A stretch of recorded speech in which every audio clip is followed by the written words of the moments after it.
अब आप देख रहे हैं कि डेल कीबोर्ड डेल का की कीबोर्ड अनबॉक्सिंग अनबॉक्सिंग कर रहे हैं। देख लो क्या मिल रहा है मुझे। सब अनबॉक्सिंग इसका- पहले से हो चुका था। फिर से हम जोड़कर अनबॉक्सिंग कर रहा हूँ मैं। इसका बेस प्राइस है 999। नहीं ये कुछ नहीं दिया, हमें कीबोर्ड ही दिया है। अच्छा सेल्समैन है वो। ये हमारा पेज को वीडियो मत करो, ओके।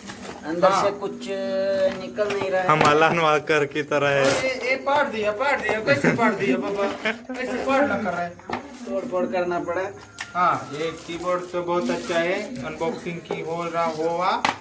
ये अच्छी तरह से काम कर रहा है। या आप देख सकते हैं इधर कुछ हो रहा है। आप देख सकते हैं। देखिए हाँ मैं यहाँ टाइप करता हूँ, वहाँ पे देखो टाइप हो जाएगा।